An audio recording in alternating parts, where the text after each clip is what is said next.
ज्ञानतिमिरान्धस्य ज्ञानञ्जनशलाकया चक्षुन्मिलितं येन तस्मै श्रीगुरुवे नमः।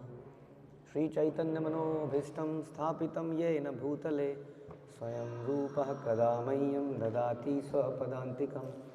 वन्देऽहं श्रीगुरौ श्रीयुतापदकमलं श्रीगुरुन् वैष्णवांश्च श्रीरूपं साग्रजातं सहगण रघुनाथान्वितं तं सजीवं साद्वैतं सावधूतं परिजनसहितं कृष्णचैतन्यदेवं श्रीराधाकृष्णपादान् सहगण ललिता श्रीविशाखान्वितांश्च।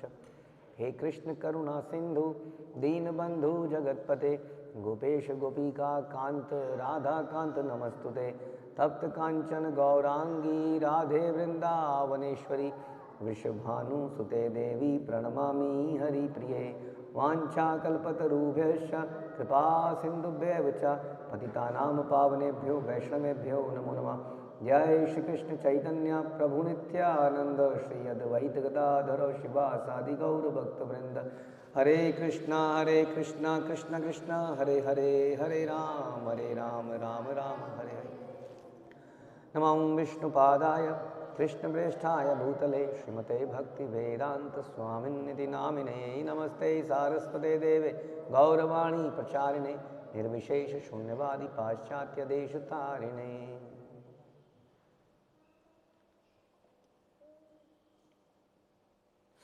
हरे कृष्ण। भगवद गीता अध्याय 18 श्लोक संख्या 48। सहजं कर्म कौन्तेय सदोषमपि न त्यजेत सर्वारंभ हि दोषेण धूमेनाग्निरिवावृतः। प्रत्येक उद्योग या प्रयास किसी न किसी दोष से आवृत होता है, जिस प्रकार अग्नि धुएं से आवृत रहती है। अतएव हे कुंती पुत्र, मनुष्य को चाहिए कि स्वभाव से उत्पन्न कर्म को भले ही वह दोषपूर्ण क्यों ना हो कभी त्यागे नहीं। तो पिछले कुछ श्लोकों से चर्चा ये चल रही है कि बड़ी प्रैक्टिकल चर्चा चल रही है, वास्तव में बहुत ही प्रैक्टिकल। तो कर्म के बारे में तो चर्चा चल ही रही है कि किस व्यक्ति को क्या कर्म करना चाहिए। उसके लिए निर्धारित किया गया हर व्यक्ति के लिए कुछ के कुछ गुण अर्जित हैं। कोई व्यक्ति किसी चीज़ को स्किल को जल्दी ग्रहण कर लेता है, जैसे कोई किसी के अंदर म्यूज़िक की स्किल है तो वो जल्दी से किसी म्यूज़िक को पकड़ लेगा और गा लेगा, और किसी व्यक्ति को नहीं पकड़ में आएगी, उसको नहीं है उसके पास वो स्किल, है ना। तो हमने सुना कि इसी तरह से ब्राह्मण क्षत्रिय शूद्र वैश्य के अपने अपने कुछ वृत्ति पर एक कार्य हैं, उसके अनुसार उन्हें कार्य करना चाहिए। तो हमने अलग अलग कर्तव्यों को सुना, हाँ। और इसके पहले हमने सुना कि अपने वृत्ति पर कार्य को करना चाहिए, कितना भी त्रुटिपूर्ण ढंग से क्यों ना किया जाए। और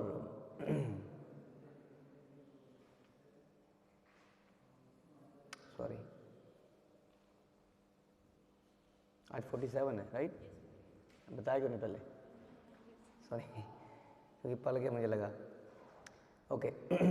श्रेयान् स्वधर्म विगुणः परधर्मात् सुअनिष्ठितात् स्वभाव नियतं कर्म कुर्वन्नाप्नोति किल्बिषम्। तो अपने वृत्ति पर कार्य को करना चाहिए, चाहे वह कितना ही त्रुटिपूर्ण ढंग से क्यों ना किया जाए। अन्य किसी के कार्य को स्वीकार करने और अच्छी प्रकार से करने की अपेक्षा अधिक श्रेष्ठ है कि व्यक्ति अपने निर्दिष्ट कार्य को करे। अपने स्वभाव के अनुसार निर्दिष्ट कर्म कभी भी पाप से प्रभावित नहीं होते। तो जो हमने चर्चा करी थी उसी से आगे कि यहाँ पे बताया था कि उस भगवान की उपासना कैसे करी जाती है, अपने कर्म को पूर्णता प्राप्त करते हुए। यानी कि हमने पिछले श्लोक में सुना था कि हर व्यक्ति कर्म ही पूजा है वाला फिलॉसफी सही भी है और गलत भी है। गलत तब है जब वृत्ति पर कार्य न करे जाएं, और सही कब है जब अपनी ड्यूटीज़ को एज पर वर्णाश्रम हर व्यक्ति अपने कार्य को करे, और साथ में किसके लिए करे? भगवान की प्रसन्नता के लिए करे, तब जाके उसमें सफलता मिलेगी। और इसमें आगे भगवान बता रहे हैं कि अपने वृत्ति पर कार्य को करना चाहिए जो उसके लिए निर्धारित है, हाँ। और चाहे वह कितना ही त्रुटिपूर्ण ढंग से क्यों ना किया जाए। तो इसको प्रैक्टिकली समझने के लिए, क्योंकि ये हमारे लिए बड़ा मुश्किल है समझना कि मैं ब्राह्मण हूँ या मैं क्षत्रिय हूँ। प्रभु जी मुझे लगता है कि मैं ब्राह्मण हूँ, मुझे लगता है कि मैं क्षत्रिय हूँ, तो मैं ये काम करने लग जाऊँ। मुझे लगता है कि मेरे अंदर अब ये वाली क्वालिटी डेवलप हो गई है तो मैं ये करना शुरू कर देता हूँ। तो ये समझना थोड़ा मुश्किल है।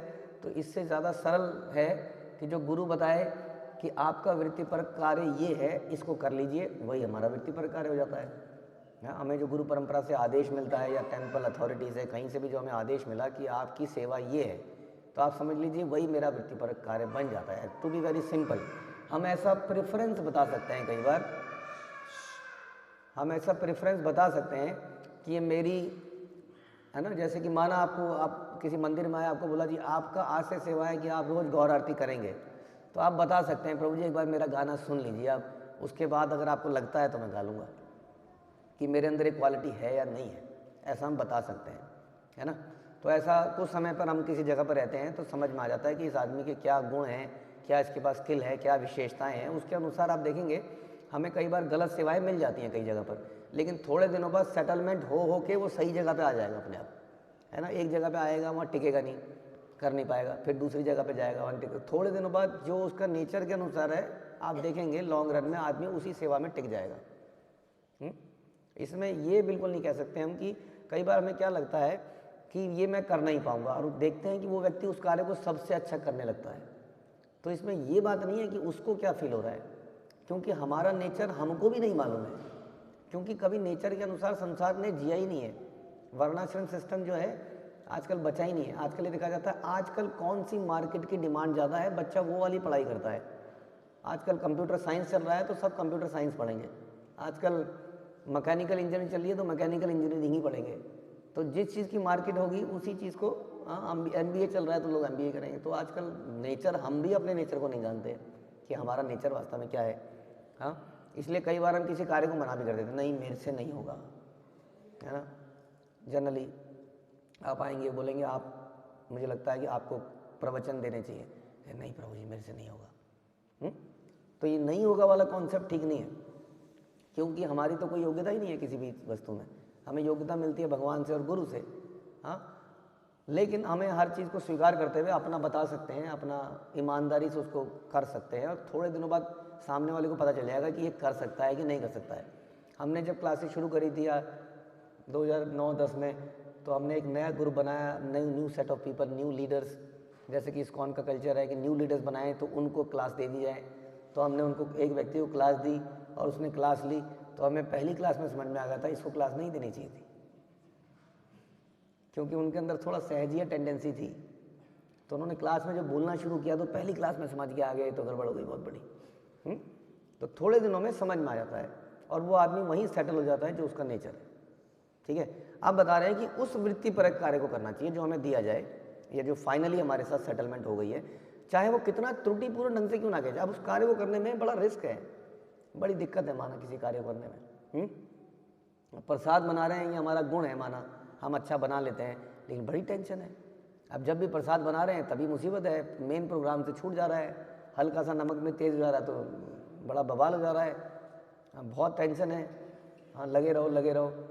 तो उन्होंने ये, इससे बच्चा ये कीर्तनियाँ हैं, ये कीर्तनियाँ आते हैं बजाते हैं और चारों तरफ से वाहवाही हो जाती है, लोग ऑटोग्राफ मांगने आ जाते हैं, पूछते हैं प्रभु जी आपने क्या कीर्तन किया। और हमसे कभी कोई नहीं पूछता कि आपने कितना अच्छा मिर्च डाली, कितने अच्छा नमक डाला।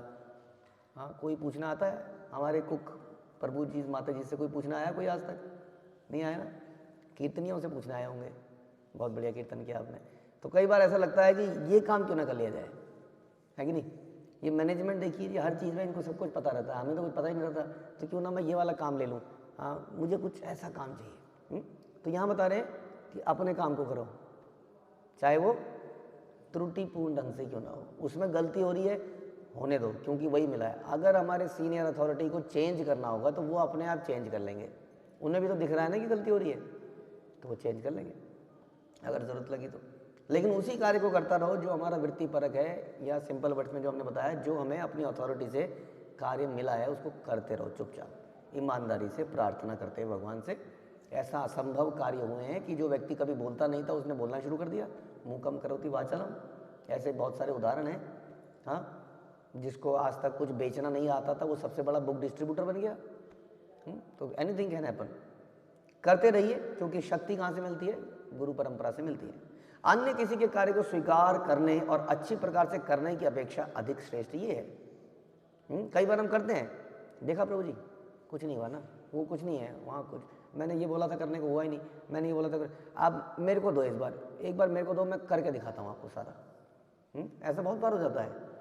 क्योंकि हमारे अंदर ये संसार क्या है, रजोगुण प्रधान है, रजोगुण हम पर हावी हो जाता है अक्सर, और हम दूसरे के एरिया में घुस जाते हैं कि ये ठीक से नहीं कर पा रहा है। ऐसा होता है कि नहीं? मैंने तो बहुत देर में तो रोज़ देखता हूँ, मैं तो फिर किसी तरह दबाता रहता हूँ उनको, नहीं जी हु आर यू, लगता है कि इस एरिया में उछल के चले जाओ। कोई भी एरिया हो सकता है, माना प्रसाद डिस्ट्रीब्यूशन का एरिया चल रहा है और आपको लग रहा है थोड़ा तेजी से होना चाहिए, गए जोश में रजोगुण में, प्रभु जी 1 मिनट दो जरा, लग गए खट खट खट खट खट बांटने लगे। हाँ, और शायद आपने अच्छी तरह से बांट भी दिया। फिर क्या करना चाहिए? अगर अच्छा बांट दिया तो आपने उस व्यक्ति से अच्छा बांट दिया, फिर तो भी भगवान कह रहे नहीं करना चाहिए, अपने कार्य को करो चाहे त्रुटिपूर्ण करो, ऐसा भगवान यहाँ बता रहे हैं। ऐसा होना चाहिए नहीं, गीता's वर्डिंग। और यही फिलॉसफी है वास्तव में। इसी तरह से व्यवस्था भी बनती है, इसी तरह से कॉन्फिडेंस भी आता है किसी व्यक्ति के अंदर। उसको ऐसे काटते रहो तो बेचारा करेगा क्या वो? और अक्सर कई लोगों की ये हैबिट होती है कि दूसरे वाले को काट कूट के ख़त्म कर देते हैं, उसको अपना काम करो, बेचारा चुप ही रह जाता है, बोल ही नहीं पाता। एक आदमी है वो हरफन मौला है, वो हर एरिया में घुस घुस के उसका काम कर देगा, उसका काम कर देगा, उसका काम कर देगा। This is not good. इससे कोई भी व्यक्ति डेवलप ही नहीं हो पाएगा, और एक ही व्यक्ति सब कुछ करता रहेगा, बाकियों के अंदर फ्रस्ट्रेशन भी आएगी, बहुत कुछ होगा। ये कुछ प्रैक्टिस, इसलिए मैंने बोला कुछ भगवान बड़ा प्रैक्टिकल बोल रहे हैं यहाँ पर कि कैसे होना चाहिए।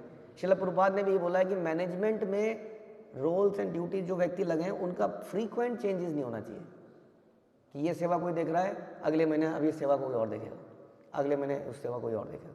ये फ्रीक्वेंट चेंजेस मैनेजमेंट में ठीक नहीं है। प्रभुपाद भी ये सब कहते थे। तो इस प्रकार से किसी और के कार्य में घुसना नहीं है और अपने कार्य को करते जाना है। कई बार आदमी को लगता है कि मैं बोर हो गया या मैंने बहुत कुछ कर लिया इस काम को, वो व्यक्ति मेरे से आके मिल ले या अपनी अथॉरिटी से आके मिल ले, उसको समझ में आएगा कि वो इसी कार्य के अंदर कितना और कर सकता है। लेकिन हम सोचना बंद कर देते हैं थोड़े समय के बाद, है कि नहीं? अब हमने प्रसाद बना दिया, उसकी क्वांटिटी ठीक बनाने लग गए, अब तो प्रसाद तो हमने कर लिया, अब और क्या करें, इसमें तो हो गया। बहुत कुछ करा जा सकता है प्रसाद में। आप उसके मसालों को रिप्लेस करने के बारे में सोच सकते हैं कि अभी ये मसाले ऐसे आ रहे हैं, क्यों ना हम अपने मसाले बनाएं। अभी हम ऐसे ऐसे करके डालते हैं, क्यों ना हम मेज़रमेंट करके डालें और आगे आने वाले के लिए हेल्प कर दें। हम ऐसा करना नहीं चाहते, क्योंकि यदि मैंने सब कुछ मेज़रमेंट डाल दिया तो अगली सेवा वाला कर देगा, तो मेरी वैल्यू क्या रहेगी? रहेगी मेरी वैल्यू।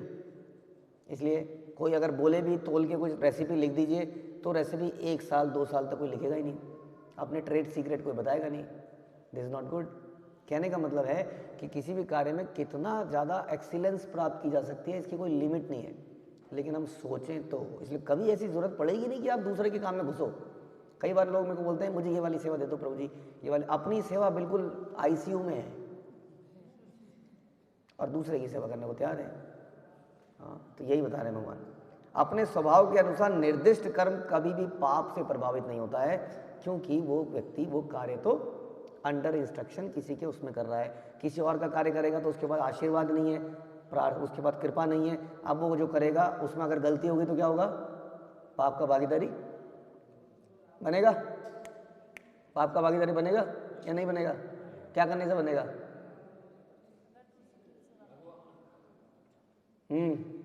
अगर वो निर्दिष्ट किसी और के काम को करेगा जिसके लिए उसको आज्ञा प्राप्त नहीं है, तो पाप का भागीदारी बन जाएगा।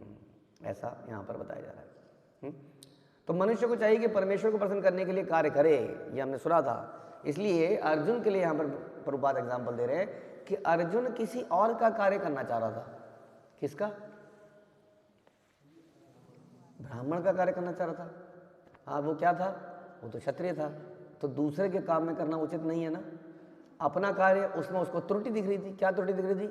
कि ये तो पाप है, किसी को मारूंगा तो पाप हो जाएगा। तो त्रुटि हो गई। तो फिर क्या किया जाए? तो यहाँ बता रहे हैं क्योंकि वो निर्दिष्ट काम कर रहा है तो उसका पाप नहीं लगेगा। लेकिन यदि कोई और इस काम को करने लगेगा, जैसे बड़ा सिंपल एग्जाम्पल बोलते हैं कि कोई सैनिक जब तक किसी सोल्जर किसी को मार रहा है युद्ध में, तो पाप लगेगा भारत सरकार के हिसाब से। लेकिन हम किसी को मार देंगे तो पाप लगेगा। मारने का ही काम है, लेकिन उसको आज्ञा प्राप्त है, हमें आज्ञा प्राप्त नहीं है। ऐसी बहुत सारी चीज़ों में हम सोच सकते हैं।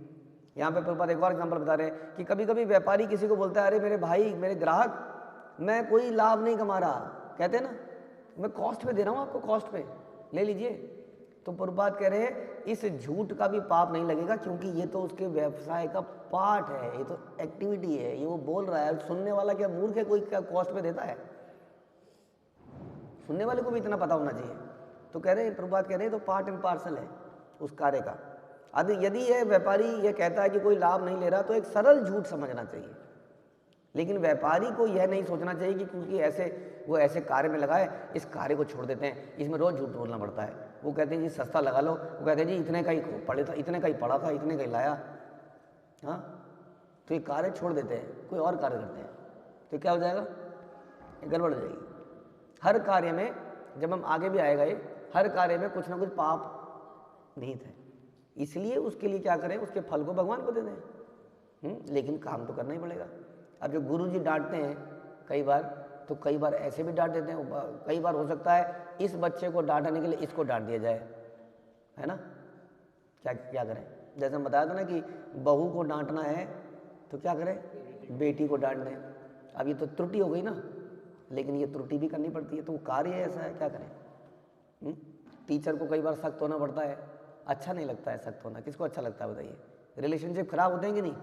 वो तो अच्छा ही अच्छा बोलते रहो तो कितना बढ़िया है। इसलिए टीचर की जॉब समस्या वाली जॉब है, क्योंकि उसको डांटना भी पड़ सकता है। गुरु की जॉब इज़ प्रॉब्लमेटिक। हाँ, लेकिन करनी चाहिए कि नहीं करनी चाहिए? करनी चाहिए। हर कार्य में समस्या है, जो भी कार्य हम करना चाहेंगे उसकी समस्या से क्या नहीं करना है, भागना नहीं है, बल्कि उसको ईमानदारी से करते जाना है, अपने अपने नेचर के अनुसार, यानी कि जो कार्य हमें गुरु परंपरा से मिला है। ठीक है, हरे कृष्ण। श्रील प्रभुपाद की जय, भगवद गीता की जय।